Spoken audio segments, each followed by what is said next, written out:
দেখো, বাজে টাকা নষ্ট করে লাভ নেই যখন হাওড়ার দোসা কফির আউটলেটে পাওয়াই যাচ্ছে এরকম এক প্লেট বেনে ধোসা মাত্র 195 টাকায়, যেটা বলা যেতে পারে শেয়ারেবেলও। ইয়েস, সেদিন আমি আর নীল পৌঁছে গিয়েছিলাম হাওড়ার রঙ্গোলি মলের গ্রাউন্ড ফ্লোরে দোসা কফির আউটলেটে, যেখানে বসে নীল মেনু কার্ড নিয়ে অনেক পড়াশোনা করে তারপর কত কিছু ডিসকাস করে অর্ডার করলো 235 টাকা দামের বেনে মশালা দোসা। এই বেনে দোসা বস্তুটা কিন্তু বেশ ইউনিক। এর ভেতরটা সফট আর বাইরেটা মুচমুচে, আর বেশ ভালো মতো বাটার বা পিওর দেশি ঘি ইউজ করা। একদম জাইগেন্টিক, খুব লম্বা দোসা নয়, মানে এমনিতেও লম্বা হয় না। এটা এক প্লেটে 2 পিস সার্ভ করা হয়, যেটা শেয়ার করে খেতে কোনো প্রবলেমই হবে না। দোসার সাথে চাটনি নাকি সাম্বার, কে কোনটা বেশি প্রেফার করো জানাও দেখি কমেন্ট বক্সে। আমার তো তরকারি দিয়েই বেস্ট লাগে, তবে নীলের সব থেকে বেস্ট লেগেছে এই কেসেরি হালুয়াটা।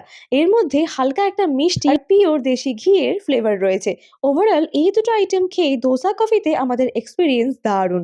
সাউথ ইন্ডিয়ার অথেন্টিক টেস্ট পেয়ে যাবে তোমরা এখানে। এখানে যদি খাবার দাবার ট্রাই করে থাকো অবশ্যই কিন্তু কমেন্ট করে জানিও। For more tasty updates follow foods love and explore.